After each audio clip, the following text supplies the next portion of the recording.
இருட்ட கண்டா பயம் உண்டாவதே அது ஏன்? இப்படி ஒரு கேள்வியை ஒரு பெரியவர்கிட்ட கேட்டாங்க.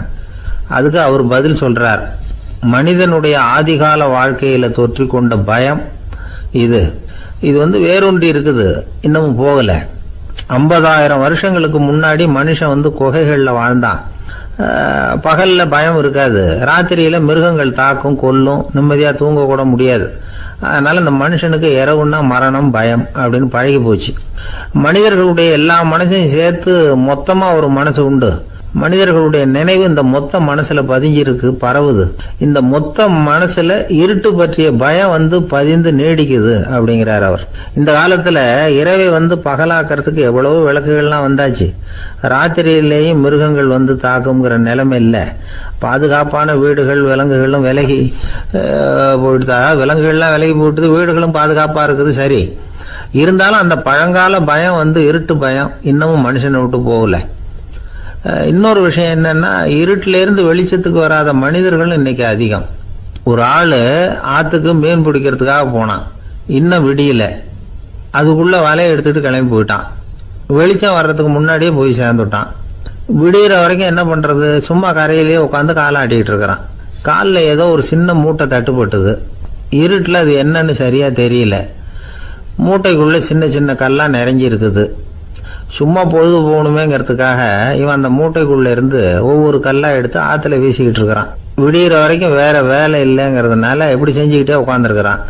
கிழக்க மெதுவா வெளிச்சம் தெரிய ஆரம்பிச்சது. பொழுது விடியறதுக்கான அறிகுறி. இதுக்குள்ள அந்த மூட்டையில இருந்த எல்லா கல்லையும் எடுத்து வீசி எறிஞ்சுட்டான். கடைசியா ஒரே ஒரு கல் மட்டும்தான் கையில பாக்கி இருந்தது. வெளிச்சம் வந்ததும் அந்த கல்லை பார்த்தான், அப்படியே திகைச்சு போயிட்டான்.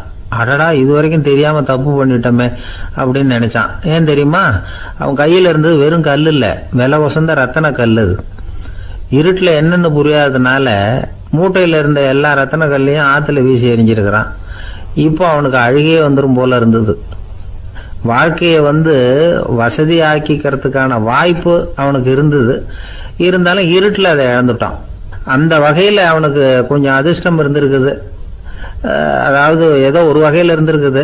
அதனாலதான் அந்த கடைசி கல்ல எரியறதுக்குள்ள வெளிச்சம் வந்துட்டுது. பல பேருக்கு அந்த அளவு கூட அதிர்ஷ்டம் வர்றது இல்லை. எல்லாத்தையும் வீசினதுக்கு அப்புறம் தான் வெளிச்சம் வரும். என்னன்னு விவரம் தெரியாமலே எழுந்திரிச்சு வந்துருவாங்க. வாழ்க்கைங்கிறது ஒரு பெரிய புதையல். அதை புரிஞ்சிக்காம மனுஷன் அதை வீசி எரிஞ்சுக்கிட்டு இருக்கான் அப்படிங்கிறது தான் பெரியவங்க கருத்து. சில பேருக்கு புரிஞ்சுக்கிற நேரம் வரும், அதுக்குள்ள வாழ்நாள்லாம் ஓடி போயிருக்கும். அதுக்கப்புறம் என்ன பண்றது? நம்மால் ஒருத்தன் கையில ஒரு சின்ன பையோட வந்துகிட்டு இருந்தான். பை உள்ள ஏகப்பட்ட நகைகள், ரத்தன கல் எல்லாம் இருக்கு. வந்துகிட்டு இருந்தவன் திடீர்னு அந்த பையை அப்படியே ஒரு குளத்துல வீசி எறிஞ்சுட்டான். மகான்கள் தான் இப்படி பற்று இல்லாம இருப்பாங்க.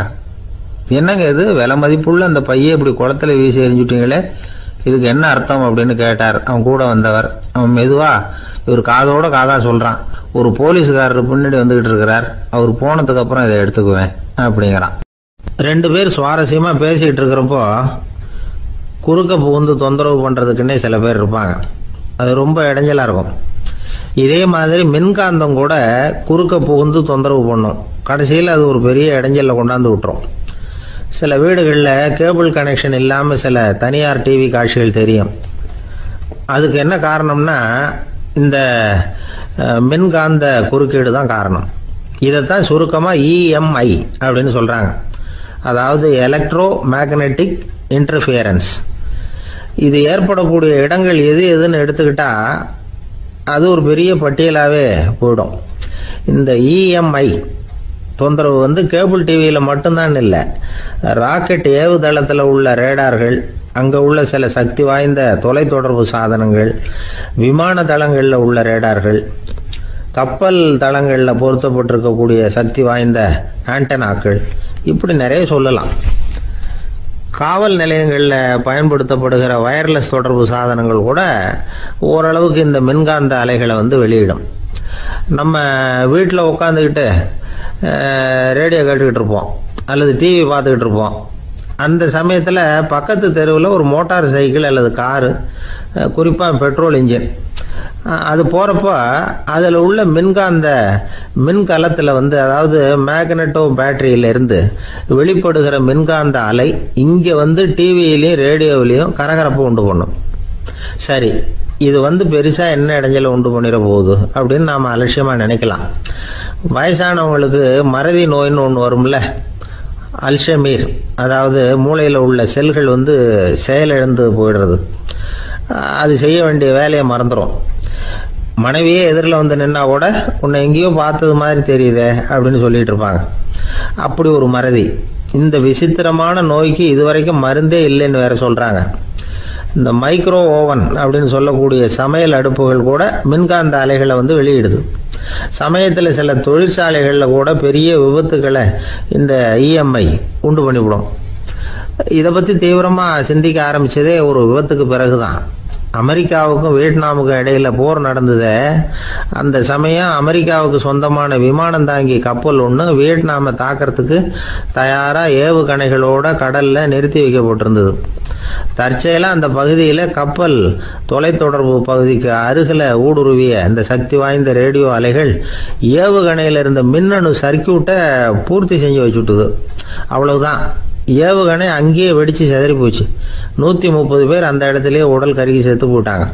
ஏகப்பட்ட பொருள்கள் நாசம். இந்த விபத்துக்கான காரணம் என்னங்கிறத உடனடியாக யாராலையும் கண்டுபிடிக்க முடியல. ரொம்பவும் கடுமையாக முயற்சி பண்ணி கடைசியாக கண்டுபிடிச்சாங்க, இது இந்த இஎம்ஐ வேலை தான் அப்படின்னு. மின்னணு தொலைபேசிகள் இருக்கு. இதில் பேசும்பொழுது நம்ம காதை அதாவது செவியை ஊடுருவக்கூடிய மின்காந்த அலையானது மூளைக்கு போய் அங்கே மூளை கட்டிகளை உருவாக்க ஊக்கம் கொடுக்குது அப்படின்னு வேற கண்டுபிடிச்சிருக்கிறாங்க. இந்த இஎம்ஐ ரொம்ப குறைஞ்ச மின்காந்த அழுத்தத்தில் நமக்கு எந்த பாதிப்பையும் ஏற்படுத்துறதில்லை. மின்காந்த அலைகள் அழுத்தத்தோடு இருக்கிற இடங்கள்ல ரொம்ப நேரம் இருந்தோம்னா நம்ம உடம்பின் வெப்பநிலை 2 டிகிரி செல்சியஸ் வரைக்கும் அதிகரிக்குதாம். அதனால வெப்பநிலையை சீராக்கிறதுக்கு இதய துடிப்பும் அதிகரிக்குது. இப்படிலாம் கண்டுபிடிச்சிருக்கிறாங்க. இப்பெல்லாம் இந்த மின்காந்த குறுக்கீடுகளை தடுக்கிறது எப்படி அப்படின்னு விஞ்ஞானிகள் யோசனை செய்ய ஆரம்பிச்சிருக்கிறாங்க. இந்த விஷயத்துல அலட்சியமா இருந்தோம்னா எதிர்காலத்துல நிறைய பேருக்கு இந்த ஞாபக மறதி நோய் வந்துடும். அப்புறம் அது ரொம்ப கஷ்டமா போயிடும். ஒரு குடும்ப தலைவர் தன் மனைவியை பார்த்து, யார் நீ, உன்னை எங்கேயோ பார்த்தது மாதிரி இருக்குதே அப்படின்னு சொல்லிட்டு இருந்தார். உடனடியாக அவரை போய் பார்த்தேன். வாங்க டாக்டர்கிட்ட போகலாம் அப்படின்னு. அவர் என்னை தனியாக அழைச்சிட்டு போய் காதோட காதாக மெதுவாக சொல்கிறார், இதை பாருப்பா, என் கையில் பணம் இல்லாத போகலாம், அப்படி மறதி நோய் வந்துட்டது மாதிரி நடிச்சுக்கிட்டு இருப்பேன், அவ்வளவுதான், அதை நீ கண்டுக்காத அப்படின்னார். ஒரு அழகான கடற்கரை. சுற்றுலா பயணிகள் நிறைய பேர் அங்கே போகிறது வழக்கம். சனி ஞாயிறு கூட்டம் அதிகமாக இருக்கும். அதோட விளைவு என்னங்கிறது அடுத்த நாள் தான் தெரியும். ஆமாம், அந்த கடற்கரையை சுத்தப்படுத்துகிற தொழிலாளிகள் திங்கட்கிழமை ரொம்ப சிரமப்படுவாங்க. சனி ஞாயிறு வந்த கூட்டம் கடற்கரை பூராவும் காலி ஐஸ்கிரீம் கப்புகளை வீசி எறிஞ்சிட்டு போயிடுவோம். ஆயிரக்கணக்கான கப்புகள் அங்கே பரவலாக கிடக்கும். அதையெல்லாம் பொறுக்கி எடுத்து சுத்தம் பண்ணி ஆகணும். இதனால் திங்கட்கிழமை வேலைக்கு வர்றதுக்கு எல்லாரும் பயப்படுவாங்க. அப்படி ஒரு நிலைமை. பல பேர் அன்னைக்கு லீவ் எடுத்துகிட்டு போயிடுறது வழக்கம். நமக்கு எதுக்கு இன்னைக்கு தொந்தரவுன்னு. இது ஒரு பெரிய பிரச்சனையாக இருந்தது. இதுக்கு என்ன பண்ணலாம் அப்படின்னு யோசனை பண்ணாங்க. ஒரு ஆலோசனை கூட்டத்துக்கு ஏற்பாடு பண்ணாங்களாம். அந்த நகர நிர்வாக அலுவலர்கள், பணியாளர்கள் எல்லாரும் அதில் கலந்துக்கிட்டாங்க. கூட்டம் ஆரம்பமாச்சு. ஆரம்பத்தில் சொன்னாங்க, இந்த பிரச்சனைக்கு ஒரு தீர்வு வேணும், என்ன பண்ணலாம், அதை முடிவு செய்கிறதுக்கு தான் இந்த கூட்டம். இதில் நீங்கள் செய்ய வேண்டியது என்னென்னா, உங்களுக்கு தோன்றுகிற யோசனை எதுவாக இருந்தாலும் சொல்லுங்கள். கொஞ்சம் கூட தயக்கம் வேண்டாம். நாம் சொல்கிற யோசனை ஈடுபடுமா படாதா அப்படின்லாம் யோசிக்க வேணாம். எல்லாருடைய யோசனைகளையும் அப்படியே பதிவு செய்துக்கிறோம். கடைசியாக அதிலேருந்து ஒரு சிறந்த யோசனையை தேர்வு பண்ணி அதை பயன்படுத்தலாம்.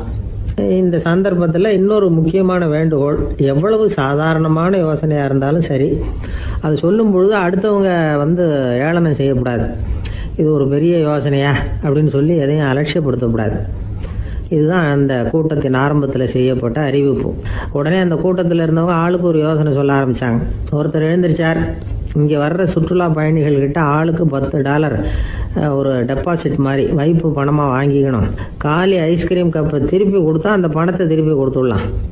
இப்படி ஒரு ஏற்பாடு பண்ணிக்கிட்டா கப்புகளை தேடி பொறுக்கிட்டு இருக்க வேண்டியதில்லை, எல்லாம் ஒரே இடத்துக்கு சேர்ந்துடும். அப்படியே நாம் தூக்கிட்டு போய் ஒரு இடத்துல கொட்டி விடலாம் அப்படின்னார். இன்னொருத்தர் எழுந்திருச்சார், கப்பை கீழே போட்டால் $50 அபராதம் அப்படின்னு அங்கங்கே போர்டு எழுதி வச்சுடலாம். கப்புகளை போடுறதுக்கு அங்கங்கே பெரிய கூடைகளை வச்சுடலாம். நாம் சாவகாசமாக அந்த கூடைகளை சேகரம் பண்ணிக்கலாம் அப்படின்னாராம்.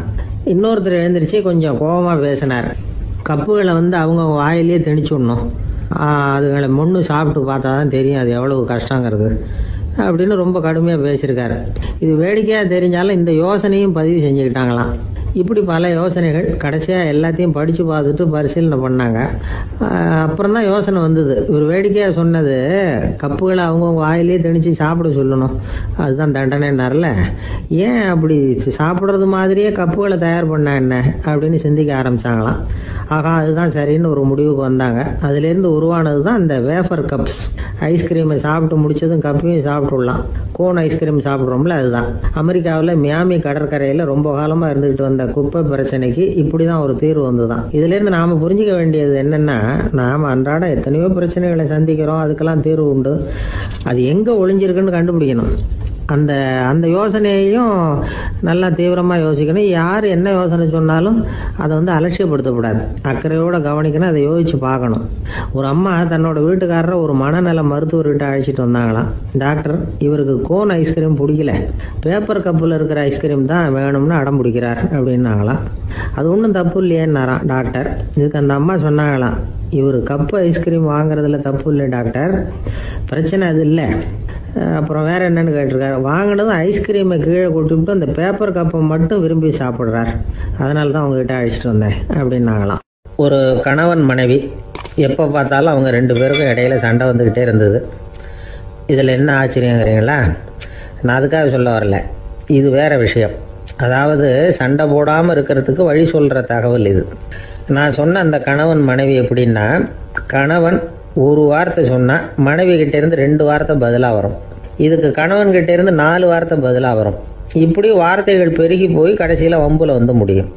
அந்த அம்மா பொறுத்து பார்த்தாங்க, அவங்களால தாக்கு பிடிக்க முடியல. பக்கத்து வீட்லேயே ஒரு கணவன் மனைவி இருந்தாங்க, அவங்களுக்குள்ள சண்டை வர்றதில்லை.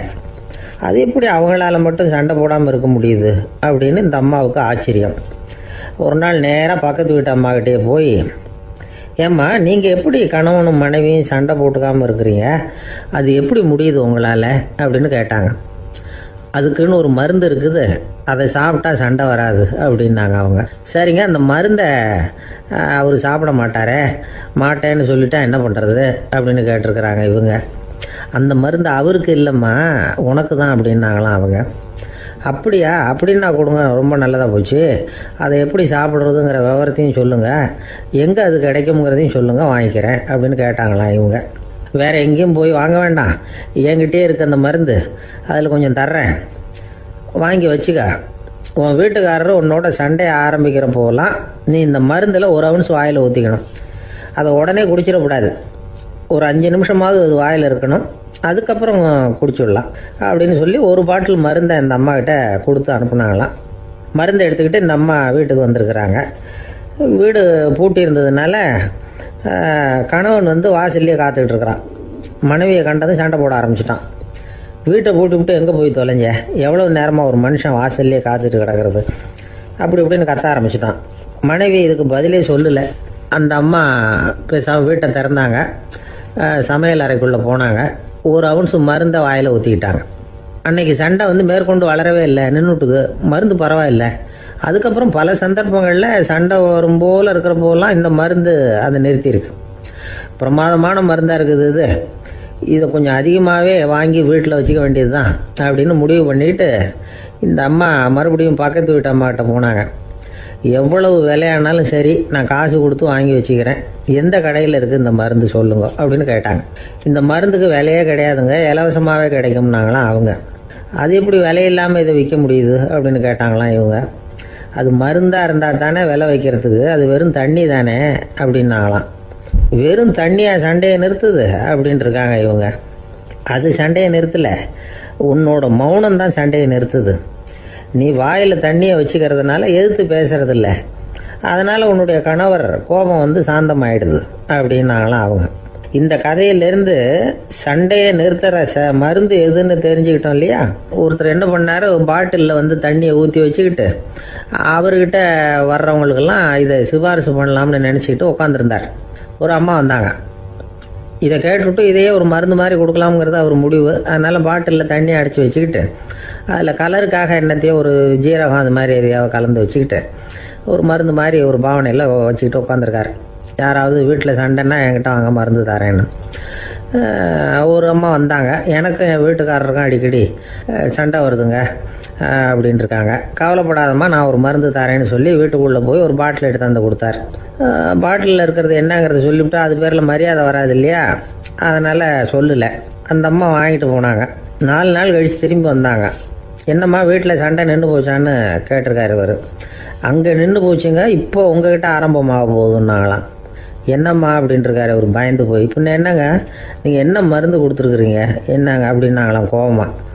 அது வெறும் தண்ணி தானே அப்படின்ட்டுருக்காரு இவர். தண்ணியா இது, நல்லா பாருங்கள் அப்படின்னு அந்த பாட்டில் நீட்டினாங்களாம். இவர் வாங்கி பார்த்துருக்காரு. அப்புறம் தான் விஷயம் புரியுது அவருக்கு. இவர் கை தவறுதலாக அவங்க வீட்டில் இருந்த மண்ணெண்ணெய் பாட்டில் எடுத்து அவர்கிட்ட கொடுத்துருக்குறாங்க. அப்புறம் என்ன ஆகும், சண்டை வராமல். நமக்கு முன்னாடி நமக்கு வேண்டிய ஒருத்தர் ஒரு கிளாஸில் நமக்கு பழச்சாறு கொண்டாந்து வைக்கிறாருன்னு வச்சுக்கோங்க. உடனே நாம் என்ன பண்ணுவோம், எடுத்து கிடுகிடுன்னு சாப்பிட்ருவோம் அடுத்தவங்க யாரும் வர்றதுக்குள்ள. அதை விட்டுட்டு அதை கொண்டாந்து வச்சவர்கிட்டயே அதோட விலை என்ன அப்படி இப்படின்னு நான் கேட்டுக்கிட்டு இருப்போம். நாம் கேட்க மாட்டோம். ஆனால் காந்திஜி அப்படி கேட்டாராம். எப்போ தெரியுமா, 1935. அந்த வருஷம் மே மாதத்தில் ஒரு நாள் காந்திஜி டெல்லியில் இருக்கிறார். அப்போ அவருக்கு 2 டம்ளர் மாம்பழச்சாறு கொண்டாந்து கொடுக்குறாங்க. அதை வாங்குறார். இதோட விலை என்ன அப்படின்னு கேட்டார் காந்திஜி. யாருக்கிட்ட கேட்டாருன்னா மனுபென் காந்திகிட்ட கேட்குறார். அவங்க தான் கொண்டாந்து கொடுக்குறாங்க. காந்திஜிக்கு உதவி செய்கிறதுக்காக அவர் கூடவே இருந்தவங்க அவங்ககிட்ட தான் கேட்குறாரு. காந்திஜி சும்மா வேடிக்கைக்காக இப்படி கேட்குறாருன்னு நினச்சிட்டாங்க அந்த அம்மா. அதுவும் இல்லாமல் அதோட விலையை கேட்டால் காந்திஜி நிச்சயமாக அதை சாப்பிட மாட்டார் அப்படிங்கிற பயம் வேறு. அதனால் அந்த அம்மா பதில் எதுவும் சொல்லாமல் கம்முன்னு இருந்துட்டாங்க. கொஞ்ச நேரம் ஆச்சு. அந்த பழச்சாறு வச்ச இடத்துல அப்படியே இருக்குது, வச்ச இடத்துல வச்சபடியே இருக்குது. காந்திஜி அதை சாப்பிடவே இல்லை. மனுபென் காந்தி பார்த்தாங்க. மெதுவாக காந்திஜிக்கிட்ட போய் அதை சாப்பிடுங்களேன் அப்படின்னாங்க. பழச்சாறு விலை என்னன்னு கேட்டேன், அதுக்கு பதில் இல்லை. அது முதல் தப்பு. பதிலை எதிர்பார்த்திருந்தும் அதை பற்றி விசாரிக்கலை, அது 2வது தப்பு. இப்படி 2 தப்புகளை பண்ணிவிட்டு என்கிட்ட வந்து இதை சாப்பிடுங்கன்னு சொன்னால் அது எப்படி அப்படின்னு கேட்டாராம் காந்திஜி. மனுபென் காந்தி என்ன சொல்கிறதுன்னு தெரியாமல் திகைச்சு போய் நின்றுக்கிட்டு இருந்தாங்க. காந்திஜி தொடர்ந்து சொன்னாராம், இப்போ என் முன்னாடி வச்சிருக்கிற இந்த பழச்சாறு விலை சுமாராக ஒரு ₹1/2 இருக்கும். அது அந்த காலத்து மதிப்பு.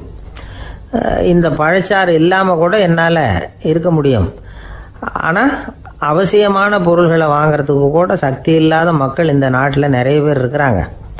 அப்படி இருக்கிறப்போ எனக்கு என்னத்துக்கு இந்த விலை உயர்ந்த பானம்?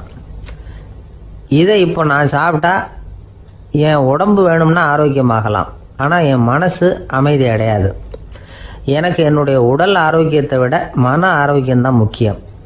அதனால் இதை நான் சாப்பிட மாட்டேன், எடுத்துகிட்டு போயிடு அப்படின்னாராம். அந்த சமயத்தில் ஒரு அகதி பொண்ணு 2 குழந்தைகளோட காந்திஜியை பார்க்கறதுக்காக வந்தது. வணக்கம் சொல்லிச்சு. காந்திஜி உடனே தனக்கு முன்னாடி இருந்த பழச்சாற்றை எடுத்து அந்த பொண்ணுக்கிட்டையும் குழந்தைகள்கிட்டையும் கொடுத்து சாப்பிட சொன்னார். அவங்க அதை வாங்கி ரொம்ப சந்தோஷத்தோடு சாப்பிட்டாங்களாம். அதை பார்த்த காந்திஜி முகத்தில் ஒரு புன்னகை, ஒரு பரவசம், ஒரு திருப்தி. அவர் மனசு நிறைஞ்சி இருந்தது. அப்போ அவர் சொன்னாராம், ஆண்டவன் எனக்கு எப்பவும் சரியான சமயத்தில் கை கொடுப்பாருங்கிறது அதுக்கு இதுதான் அத்தாட்சி.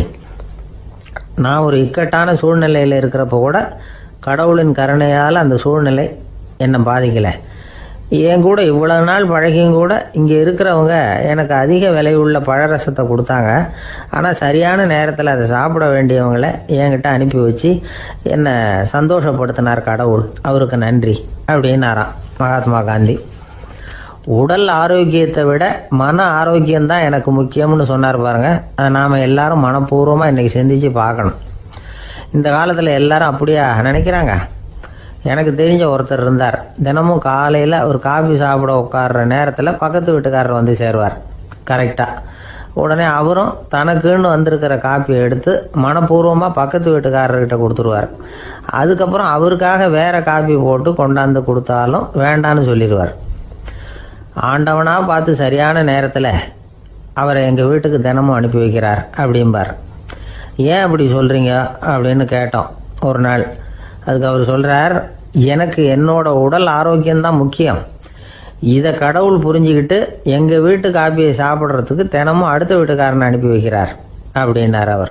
தானத்துல சிறந்தது எது அப்படின்னு ஒரு கேள்வியை கேட்டு, தானத்துல சிறந்தது நிதானம் அப்படின்னு அதுக்கு ஒரு பதிலும் சொல்றவங்க உண்டு. நிதானம் ரொம்ப அவசியம். அதுவும் இன்றைய உலகத்துக்கு ரொம்ப அவசியம்.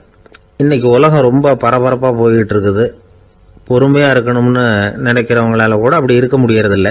பொறுமையை சோதிக்கிறது மாதிரி பல சம்பவங்கள், அதையெல்லாம் சந்திச்சே தீர வேண்டியிருக்குது.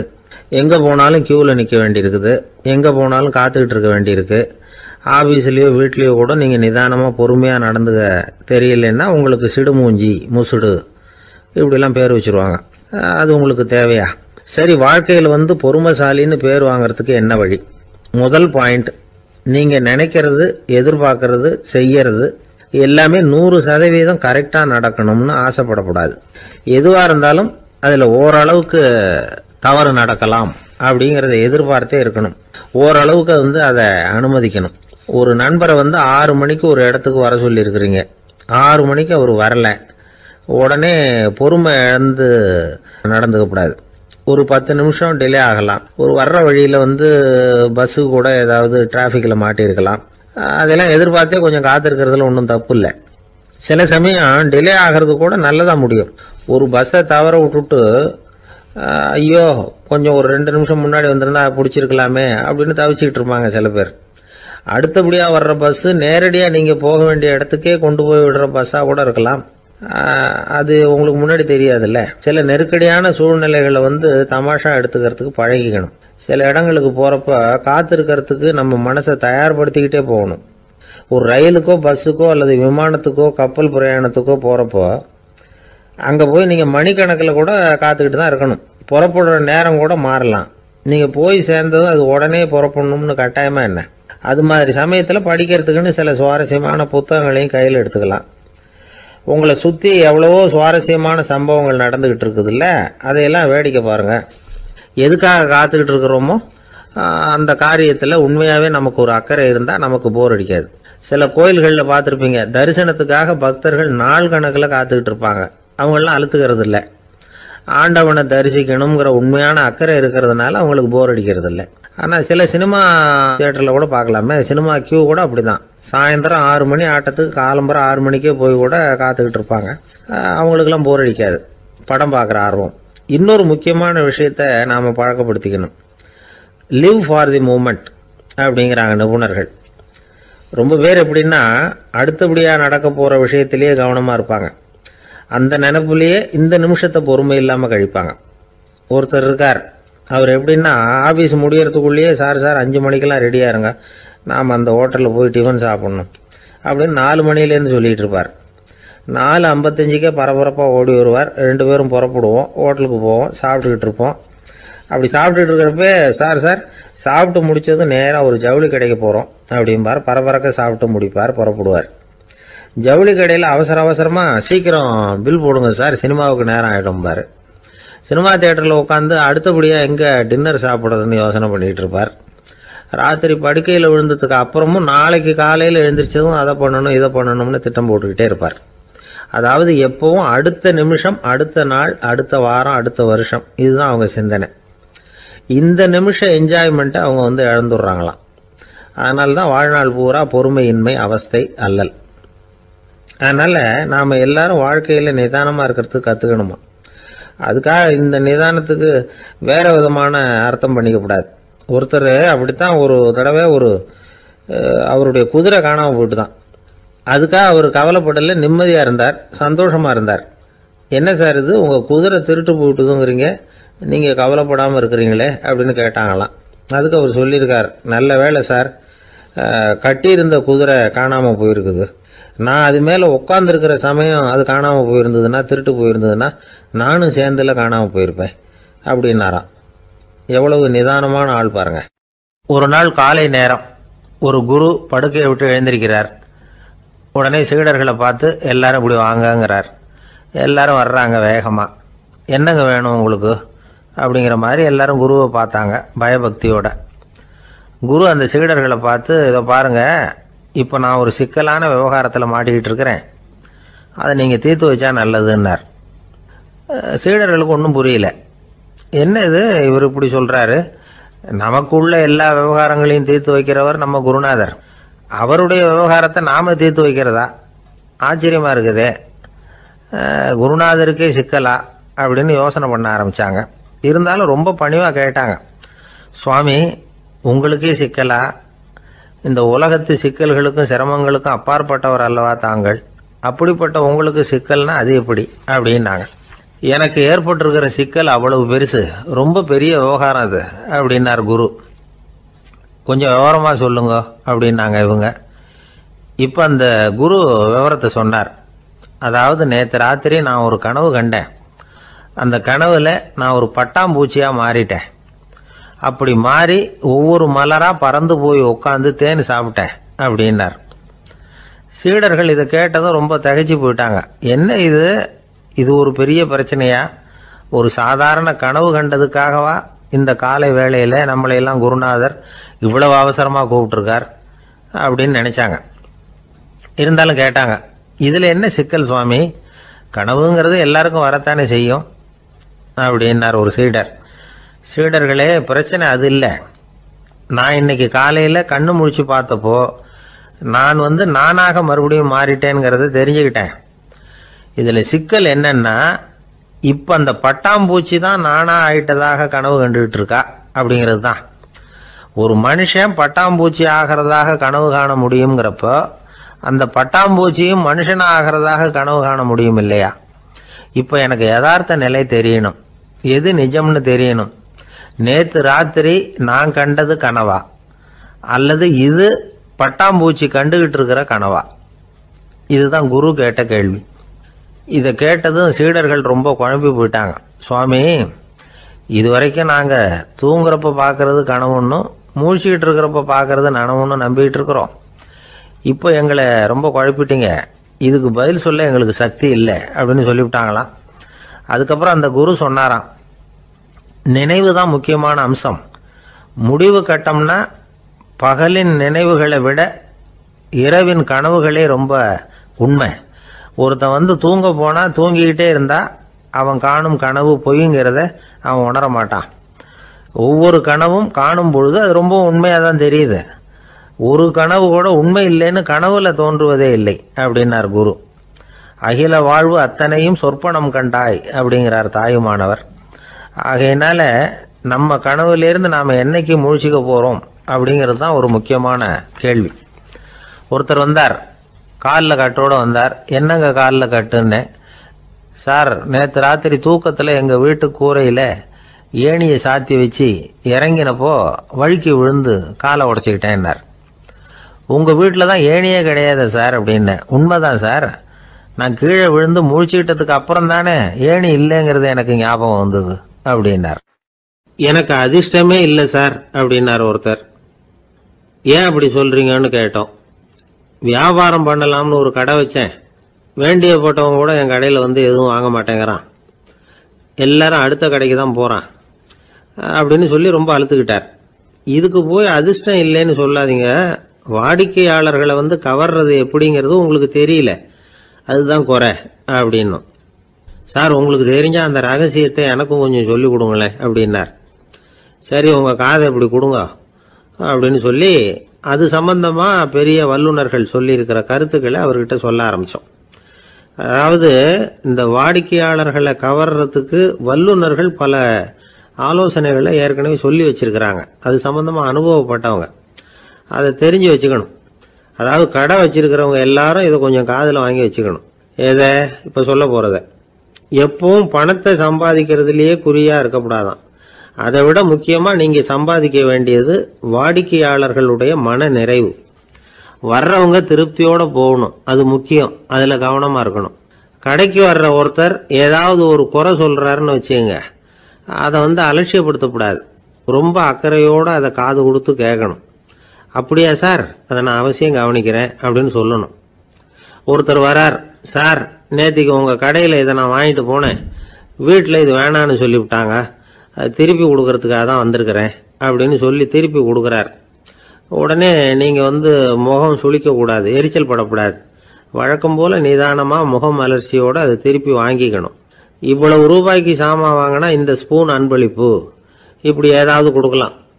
பண்டிகை காலங்கள்லேயும் பொருள்கள் வாங்குறவங்களுக்கு இப்படி ஏதாவது பொருத்தமா ஒரு அன்பளிப்பு கொடுக்கலாம். நீங்க கொடுக்கறது ஒரு சர்வசாதாரணமான பொருளா இருந்தா கூட அது வாங்குற ஒரு மனசுல ஒரு மகிழ்ச்சியை ஏற்படுத்தும். எதுவும் உங்களால கொடுக்க முடியலன்னா உங்க முகம் நிறைஞ்ச சிரிப்பையாவது கொடுங்க, அது போதும். உங்க கடையில் இல்லாத ஒரு பொருளை வாடிக்கையாளர் வந்து கேட்கிறார், உடனே இல்லைன்னு முகத்தில் அடிச்சது மாதிரி சொல்லிடக்கூடாது. கொஞ்சம் உட்காருங்க சார் அப்படின்னு சொல்லி உங்க பணியாளர் யாரையாவது அனுப்பி வெளியில இருந்து வாங்கிட்டு வர சொல்லி அவர்கிட்ட கொடுக்கலாம். சில பேர் உங்க கடைக்கு வரும்பொழுது அவங்க வீட்டு குழந்தைகளையும் கூப்பிட்டுக்கிட்டு வர்றாங்கன்னு வைங்க. நீங்க என்ன செய்யணும்னா அந்த குழந்தைகளை முதல்ல கவனிக்கணும். அது கண்ணத்தை கிள்ளணும், அதுகிட்ட விளையாடணும், அதுக்கு ஏதாவது மிட்டாய் பிஸ்கட் எதையாவது கொடுத்து அது கவனத்தை கவரணும். அதுக்கப்புறம் பெரியவங்களை கவனிக்கலாம். உங்க கடையில வேலை செய்யற பணியாளர்கள் சுத்தமா இருக்கணும், சிரிச்ச முகம், சுறுசுறுப்பு, இது ரெண்டும் அவங்களுக்கு தேவை. அழுது வடிஞ்சிட்டு இருக்கக்கூடாது. அப்புறம் இன்னொரு விஷயம், அதிகமா பொருள் வாங்குற ஒருத்தர்கிட்ட அதிக மரியாதையாகவும் குறைச்சலா பொருள் வாங்குறவர்கிட்ட வேற விதமாகவும் நடந்துக்க கூடாது. எல்லாருக்கிட்டையும் சமமா நடந்துக்கணும். 5 ரூபாய்க்கு வாங்கினாலும் சரி, 500 ரூபாய்க்கு வாங்கினாலும் சரி, அவங்க கிட்ட நீங்க காட்டுற மரியாதையில வித்தியாசம் இருக்கக்கூடாது. எல்லாத்துக்கும் மேல உங்க கடையில ஒரு பொருள் வாங்கினா அது உண்மையானதா இருக்கும், தரமுள்ளதா இருக்கும் அப்படிங்கிற நினைப்பு ஜனங்களுக்கு வரணும். அதனால தரமான பொருளையே நீங்க உங்க கடையில வச்சிருக்கணும். இது வரைக்கும் நான் சொன்னதையெல்லாம் கவனத்துல வச்சுக்கிட்டு நீங்க கடையை ஆரம்பிச்சீங்கன்னா வியாபாரம் பிச்சுக்கிட்டு போகும். அப்படி போகலன்னா அதுக்கப்புறம் கேளுங்க. ஏன்னா இந்த யோசனைகள்லாம் அனுபவப்பட்டவங்க சொல்லியிருக்கிற யோசனைகள். இந்த யோசனைகள்ல நீங்க எச்சரிக்கையா இருக்க வேண்டிய ஒரு விஷயம் உண்டு. அது என்னங்கிறதையும் தெரிஞ்சு வச்சுக்கிறது நல்லது. என்னுடைய நண்பர் ஒருத்தர் வந்தார். சார், உங்க யோசனையை கேட்டதுனால நான் ஒரு அறை வாங்கினது தான் மிச்சம்னார். என்ன ஆச்சுன்னு கேட்டேன். எங்க கடைக்கு ஒரு பெரிய அம்மா குழந்தைய தூக்கிட்டு வந்தாங்க சார். உங்க யோசனைப்படி அந்த குழந்தையோட கண்ணத்தை கிள்ளணும்னு முயற்சி பண்ணினேன். திடீர்னு அந்த நேரம் பார்த்து அந்த குழந்தை தலையை குனிஞ்சுக்கிட்டுது. என் கை குழந்தையோட கண்ணத்துக்கு பதிலா அது தூக்கிட்டு வந்தவங்க கண்ணத்தை கிள்ளிவிட்டுது. அதுதான் அப்படி ஆயிட்டுது அப்படின்னார் கண்ணத்தை தடவிக்கிட்டே. திபேத் நாட்டுல புத்த மடாலயங்கள் நிறைய உண்டு. அதுக்கு ஒரு தலைமையகமும் உண்டு. அது இந்த திபேத் தலைநகரம் லாசாவில் இருக்குது. ரொம்ப காலத்துக்கு அப்பால அதை பற்றியெல்லாம் நிறைய விவரங்கள் எழுதி வச்சிருக்கிறாங்க. அது இப்போவும் நமக்கு கிடைக்குது. அதாவது ரொம்ப தூரத்துக்கு அந்தாண்ட மலைகளுக்கு நடுவில் ஒரு கிளை மடாலயம். அந்த மடத்தின் தலைவருக்கு வயசாயிட்டு தான். அதனால தலைமை பொறுப்பை வேற ஒருத்தர்கிட்ட ஒப்படைக்கலாம் அப்படின்னு முடிவு பண்ணாராம். உடனே ஒரு லாமாவை கூப்பிட்டார். அவர் மூலமா தலைமை மடாலயத்துக்கு செய்தி அனுப்புனார், பொருத்தமான வாரிசு ஒருத்தரை அனுப்பி வைக்கும்படியாக. அந்த வாலிப லாமா புறப்பட்டார். காடு மேடெல்லாம் நடந்து போறார். ரொம்ப நாள் கழிச்சு தலைமை பீடத்தை அடைஞ்சார். தலைமை குரு கிட்ட விவரத்தை சொன்னார். தகுதியான ஒருத்தரை அனுப்பி வச்சா அழைச்சிட்டு போறேன் அப்படின்னார். சரி, நாளைக்கு காலையில் நீங்க அவங்க எல்லாரையும் அழைச்சிட்டு போகலாம்னார் அவரு. அவங்க எல்லாரையுமா? அங்க தேவைப்படுறது ஒருத்தர் தானே அப்படின்னார் இவர். ஆமான்னார். அப்புறம் ஏன் எல்லாரையும் அழைச்சிட்டு போக சொல்றீங்கன்னார். அது இப்போ உனக்கு புரியாது. நான் ஒரு 100 பிக்குகளை அனுப்புறேன், அதாவது பிட்சுகளை. அவ்வளவு பேரையும் அங்க வச்சு சமாளிக்க முடியாது அப்படின்னாரு இவரு. இருந்தாலும் இப்ப அந்த தலைமை குரு என்ன சொன்னார்னா, அதை பத்தி கவலைப்படாத, நான் 100 பேரை அனுப்புறேன். அதுல 99 பேர் வழியிலேயே காணாம போடுவாங்க, ஒருத்தன் மட்டும்தான் வருவான். அவனும் அங்க சேர்ந்துட்டானா நீ ரொம்ப கொடுத்து வச்சவன் அப்படின்னார். இவருக்கு ஒன்றும் புரியல. இருந்தாலும் மறுநாள் அந்த வாலிப லாமா 100 பேரை அழைச்சிக்கிட்டு புறப்பட்டார். போற வழியிலேயே பல பேர் அங்கங்க பிச்சுக்கிட்டு போயிட்டாங்க. அவர் சொன்னது மாதிரியே. வழியில அவங்க ஊர்கள் இருந்தது தான் காரணம். அப்பா அம்மாவை பார்த்துட்டு வரேன் அப்படின்னு கொஞ்சம் பேர் போனாங்க. சொந்த பந்தத்தை பார்த்துட்டு வரேன் அப்படின்னு கொஞ்சம் பேர். ஒரு வாரம் ஆச்சு. இப்ப மிஞ்சினது 10 பேர் தான். வழியில ஒரு நகரம். அங்க சில பிட்சுக்கள் சந்திச்சாங்க. எங்க மடத்து தலைவர் இறந்துட்டார், உங்கள யாராவது ஒருத்தர் எங்களுக்கு தலைவராக முடியுமா அப்படின்னு கேட்டாங்க. 10 பேரும் தயார். அதுல ஒருத்தரை அழைச்சிட்டு அவங்க போயிட்டாங்க. இன்னொரு ஊர்ல சில பேர் வந்தாங்க, வழி மறிச்சாங்க. நில்லுங்க, எங்க மன்னர் மகளுக்கு திருமணம், அதை நடத்தி வைக்க 3 லாமாக்கள் தேவை அப்படின்னாங்க. இப்படி கொஞ்சம் கொஞ்சமா எல்லாரும் காலி. கடைசியில 2 பேரும் மிஞ்சினாங்க. அங்க ஒரு இளம்பெண் எதிரில் வந்தா. எங்கள் அப்பா வேட்டைக்கு போயிருக்கிறாரு, இன்னும் திரும்பி வரல. வீட்டில் வேற யாரும் இல்லை, தனியாக இருக்க பயமாக இருக்கு. யாராவது ஒருத்தர் எனக்கு துணையாக இருக்கணும் அப்படின்னு கேட்டுக்கிட்டா. எங்கள் 2 பேரில் நீயே ஒருத்தரை தேர்ந்தெடுத்துக்கோ, இல்லைன்னா எங்களுக்குள்ள சண்டை வந்துடும் அப்படின்னாங்க. இப்போ மிஞ்சினவர் ஒருத்தர், அவருக்கும் ஒரு சோதனை வந்தது. ஒரு தர்க்கவாதி எதிரில் வந்தான், உன்னோட வாதம் பண்ணணும்னா. இவனோட வாதம் பண்ணுறேன், அது முடிய ரொம்ப காலம் ஆகலாம். தர்க்கத்தில் நான் ஜெயிச்சா அங்கே வரேன், இல்லைன்னா இவருடைய சீடன் ஆயிடுவேன் அப்படின்னார் அவர். கடைசியாக அழைக்க வந்த வாலிபலாமா மட்டும் வெறும் கையோடு திரும்பி போனார். அங்கே இருந்த வயசான மடாதிபதி கேட்டார், எத்தனை பேர் அங்கேருந்து புறப்பட்டீங்கன்னார். என்னையும் சேர்த்து 101ன்னார் அவர். நல்லது, நீயாவது திரும்பி வந்தியே, அதுதான் எனக்கு போதும். ஏன்னா நீ தான் எனக்கு உண்மையான வாரிசு. அந்த 100 பேரில் யாரும் வரமாட்டாங்க அப்படின்னார் அவர். ஏன்னா அவருக்கு தெரியும் இவர் ஒருத்தர் தான் திரும்பி வருவாருங்கிறது. திபேத்தில் ஒரு பழங்கால பழமொழி உண்டாம், 100 பேர் செல்லலாம், எப்பொழுதாவது ஒருவன் அபூர்வமாக அடைய வேண்டிய இடத்தை அடைவான். இதுதான் அந்த பழமொழி. ஒரு உன்னதமான இலக்கை அடையணும்னா அது அவ்வளவு சுலபமான காரியம் இல்லை. இந்த காலத்து மடாலயம் ஒன்று, அதில் ஒரு தலைவர், அவருக்கு வயசாயிட்டுது, தனக்கு ஒரு வாரிசை நியமிக்கணும் அப்படின்னு ஆசைப்பட்டார். ரொம்ப கஷ்டப்பட்டு ஒருத்தரை பிடிச்சார், தனக்கு வாரிசா நியமிச்சுட்டு அவர் சமாதி ஆயிட்டார். புதுசாக பொறுப்பேற்றுக்கிட்டவர் அப்படியே உட்காந்துருந்தார். அவரை தேடிட்டு பத்திரிகை நிருபர்கள்லாம் வந்தாங்க, கேட்டாங்க. அவர் உங்கள் பொறுப்பில் அவர் பெரியவர் விட்டுட்டு போன இது எவ்வளவு சுமாராக தேரும், எவ்வளவு விட்டுட்டு போனார் அப்படின்னு கேட்டிருக்கிறாங்க. அது என்ன ஒரு 50 லட்சம் இருக்கும் அப்படின்னாராம். அவ்வளவும் பணமா அப்படின்னு கேட்டிருக்காங்க. இல்லைங்க, கடன் அப்படின்னாராம் இவர். ஒரு காடு, அங்கே புத்தர் அவர் பாட்டுக்கு நடந்து போய்கிட்டே இருக்கிறார். அவருக்கு பின்னாடி ஒரு குரங்கு, அதுவும் தொடர்ந்து வந்துக்கிட்டே இருக்குது. புத்தர் திரும்பி பார்த்தார். குரங்கு அப்படியே குதிச்சு உயர எழும்பி ஒரு கிளையில் போய் உக்காந்துது. ஏன் இப்படி பண்ணுறேன்னு கேட்டார் புத்தர். என்னை சாதாரணமாக நினைக்க வேணாம், நான் மகாமந்தி, என்னால் எல்லாம் முடியும், முடியாதுங்கிற வார்த்தையே என்னுடைய அகராதியில் கிடையாது, என்ன வேணும்னாலும் செய்வேன் அப்படின்னுது. அப்படின்னா ஒரு பந்தயம் வச்சுக்கலாமான்னாரு இவர். ஓ வச்சுக்கலாமேன்னுது. வேற ஒன்றும் இல்லை, இப்போ நீ மேலே எழும்பி அந்த கிளையில் உட்காந்தது மாதிரி அங்கேருந்து தாவி என் உள்ளங்கையில் உட்காரணும், அவ்வளவுதான் அப்படின்னார். அப்படி உட்காந்துட்டா என்ன பரிசு அப்படின்னு கேட்டது அது.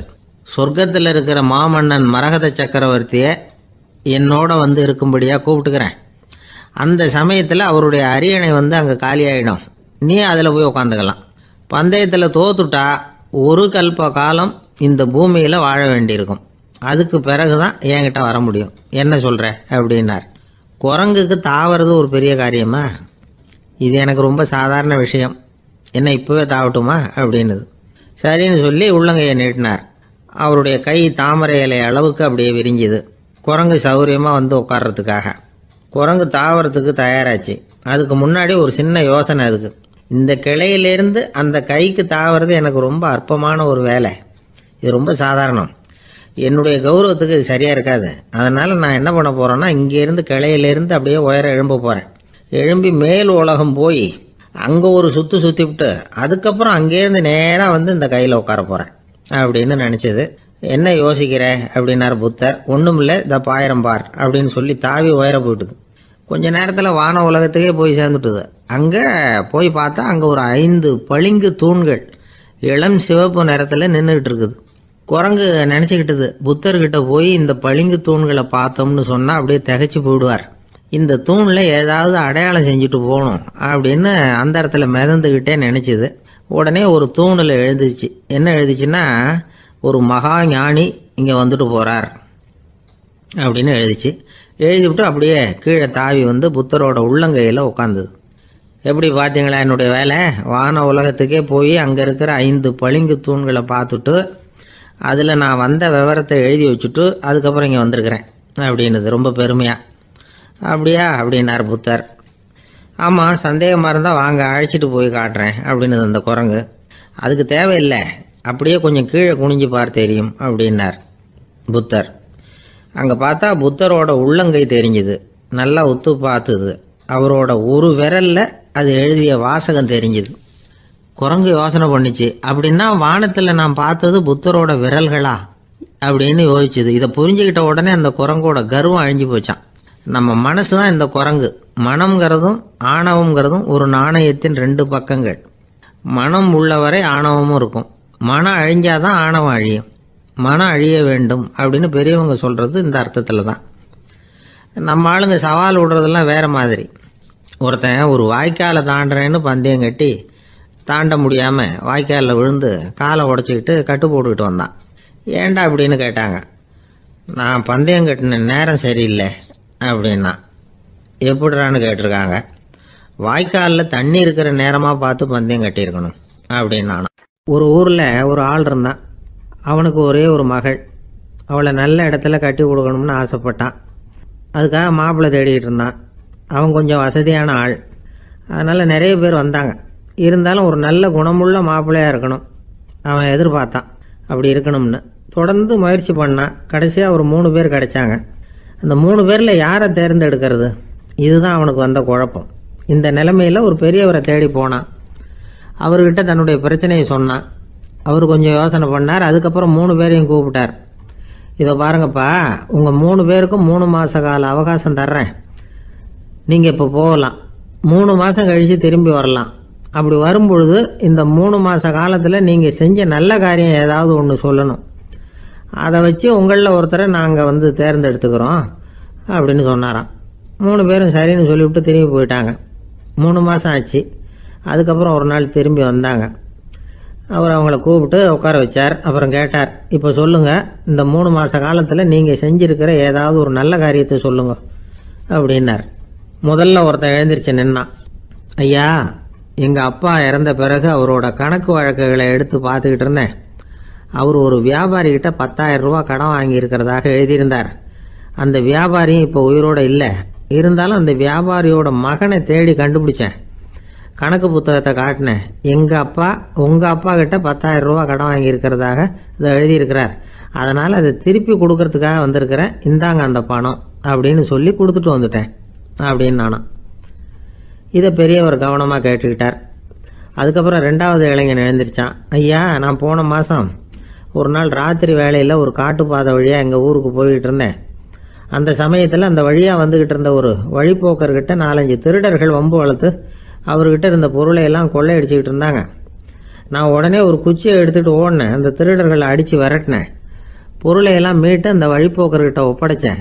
அவரை பத்திரமா அழைச்சிக்கிட்டு போய் அவர் வீட்டில் விட்டுட்டு வந்தேன் அப்படின்னு நானும். இதையும் பெரியவர் கவனமாக கேட்டுக்கிட்டார். அடுத்தபடியாக 3வது இளைஞன் எழுந்திரிச்சான். ஐயா, போன மாதம் ஒரு நாள் நான் ஒரு மலைப்பாதை வழியாக போய்கிட்டு இருந்தேன்.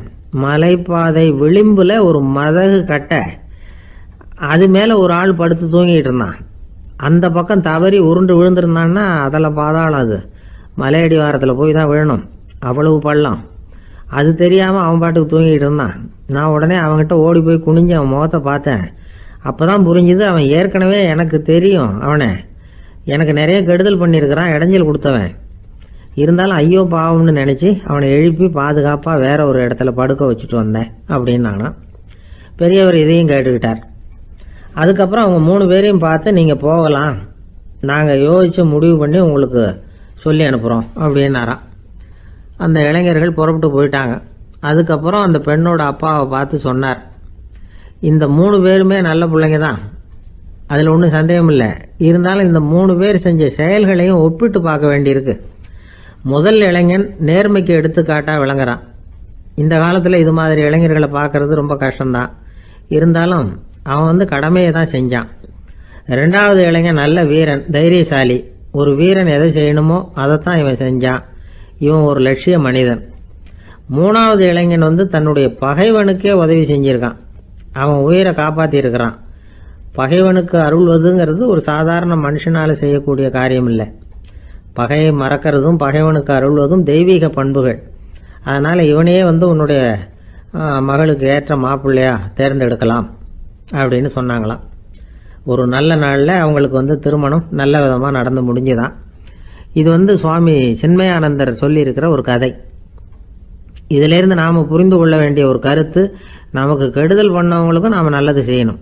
ஆனால் நடைமுறையில் அப்படி நம்மளால் செய்ய முடியறதில்ல. அதுதான் சிக்கல். நம்மால் ஒருத்தங்கிட்ட கேட்டேன், ஏண்டா உன்னுடைய பகைவன் ஒருத்தன் அது மாதிரி ஒரு மலைப்பாத மதகு கட்டையில் படுத்திருந்தா உடனே நீ என்ன நினைப்ப அப்படின்னு கேட்டோம். இது ஒரு அருமையான சந்தர்ப்பம்னு நினைப்பேன் அப்படின்னா. எதுக்குன்னு கேட்டோம். அவனை அந்த பக்கமாக உருட்டி கீழே தள்ளுறதுக்கு அப்படின்னா. ஒரே ஒரு ஊரில் ஒரு பாதிரியார் இருந்தார்.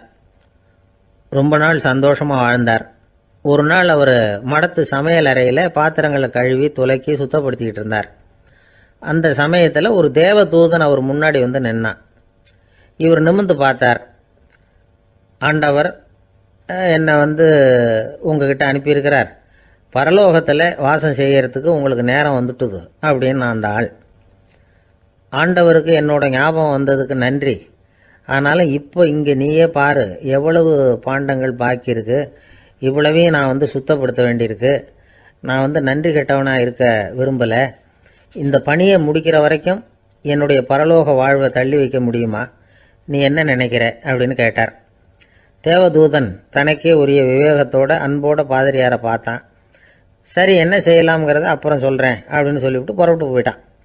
ஒரு நாள் அந்த பாதிரியார் தோட்டத்தில் உள்ள களைகளை எல்லாம் ஒரு களை கொத்தியால் கொத்தி களை எடுத்துக்கிட்டு இருக்கிறார்.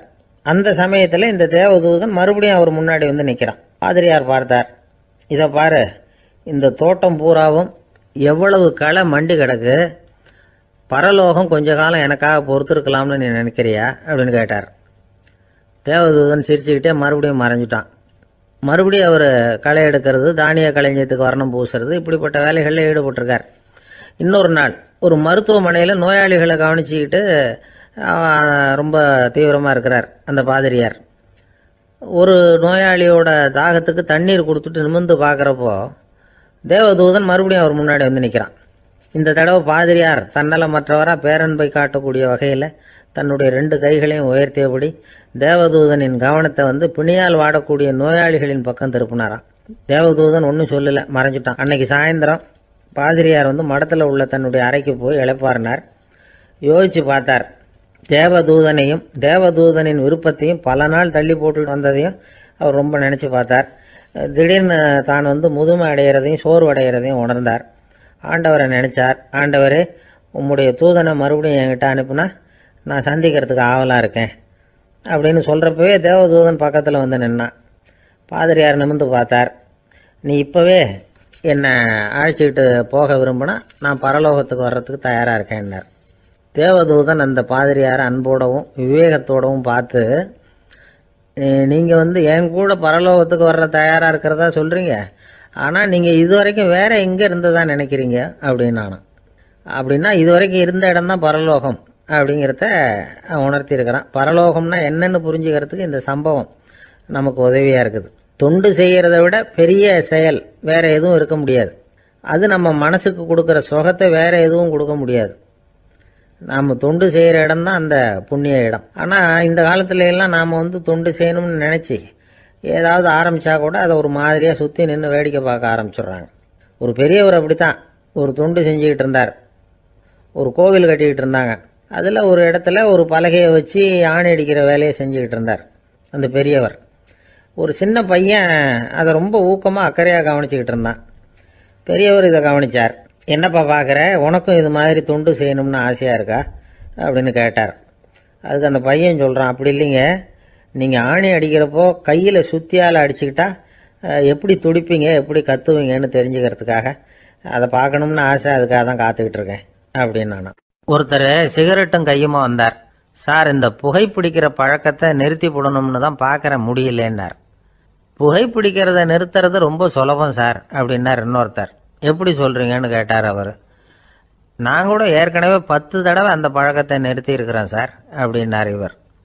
இதுலேருந்து என்ன தெரியுது? புகைப்பழக்கத்தை திடீர்னு விட்டு விடுறதுங்கிறது ரொம்ப கஷ்டம்னு தெரியுது. இருந்தாலும் இது சம்பந்தமான ஆராய்ச்சி, அனுபவம், இது ரெண்டையும் அடிப்படையாக வச்சு சில வழிமுறைகளை சொல்கிறாங்க. அதாவது புகைப்பிடிக்கிறத நிறுத்துறதுக்கு 10 வழிகள் உண்டு அப்படின்னு சொல்கிறாங்க.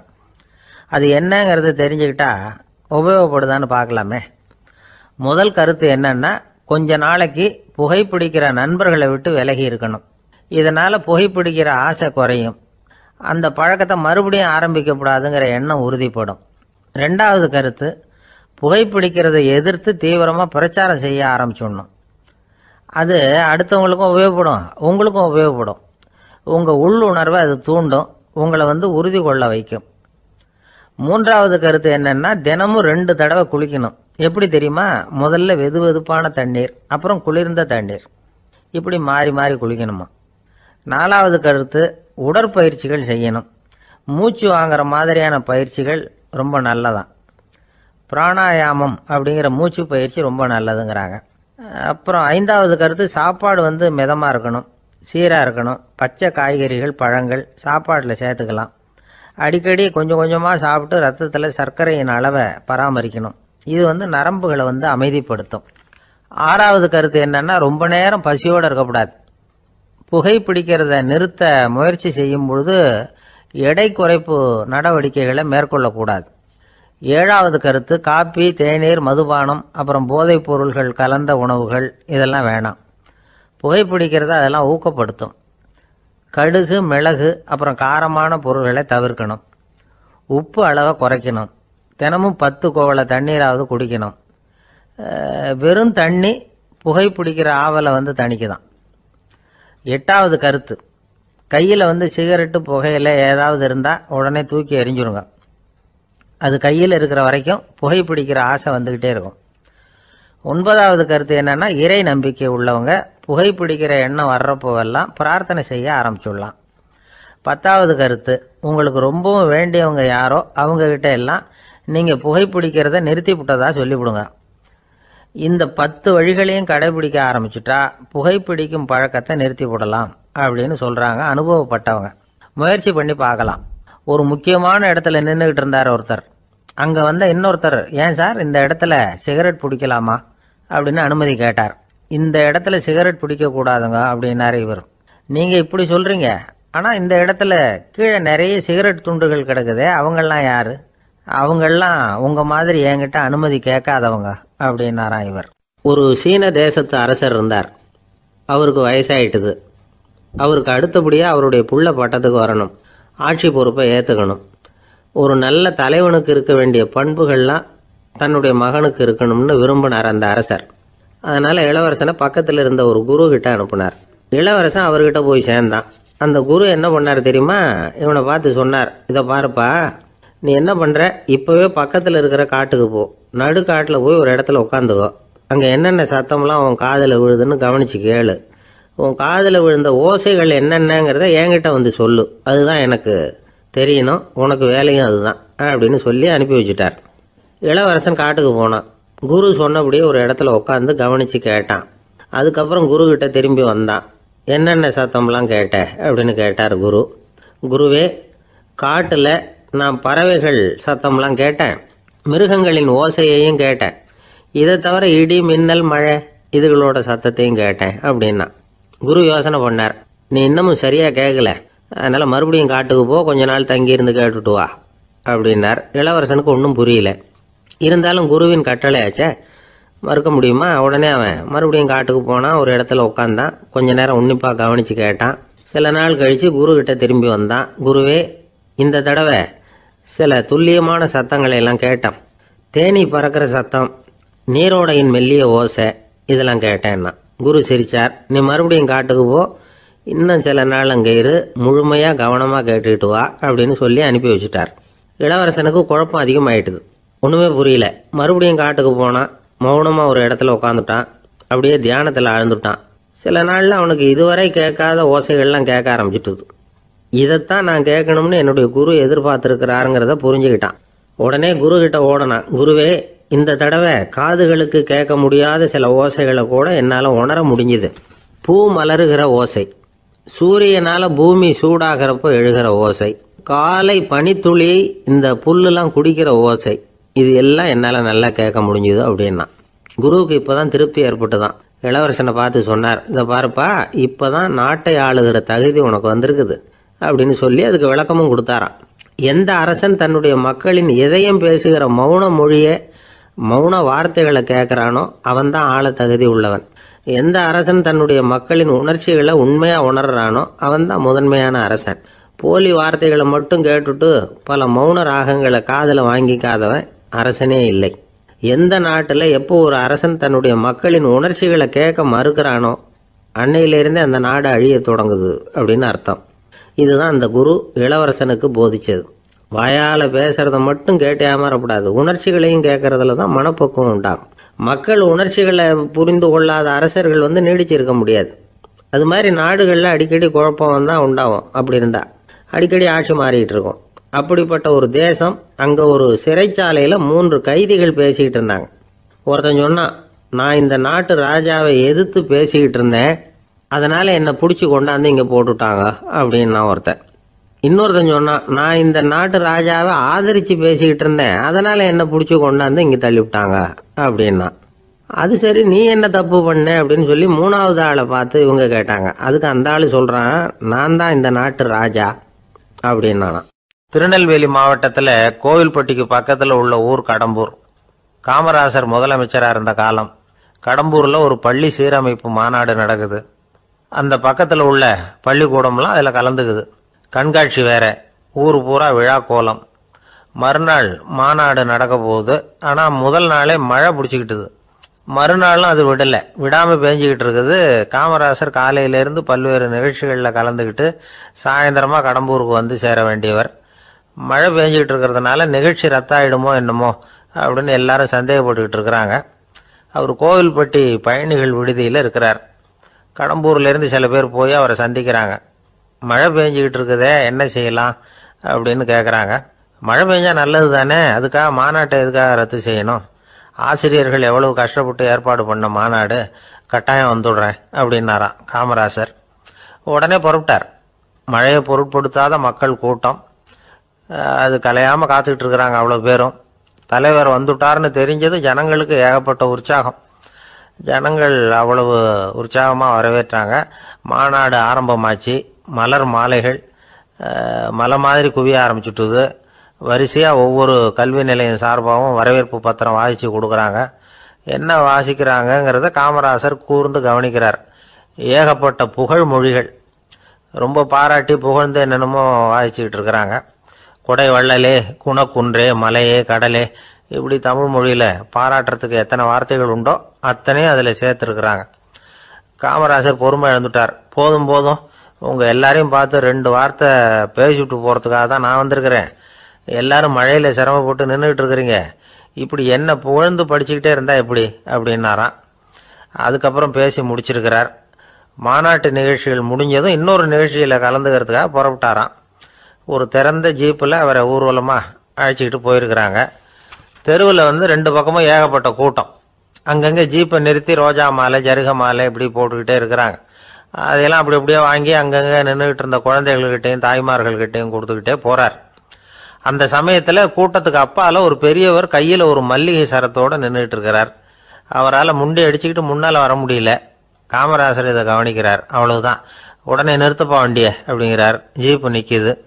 டிரைவரை பார்த்து, அதோ பார், அங்கே ஒருத்தர் நிற்கிறார் பார், அவரை இங்கே அழைச்சிட்டு வா அப்படின்னாராம். கூட்டம் வழி விடுது. அந்த பெரியவரை கிட்டத்தில் அழைச்சிட்டு வர்றாங்க. காமராசர் அவரை பார்த்து, வாங்க வாங்க, நல்லா இருக்கீங்களா அப்படின்னு சத்தம் போட்டு உற்சாகமாக விசாரிக்கிறாராம். பெரியவர் கண்களில் கண்ணீர், பேச்சு வரல.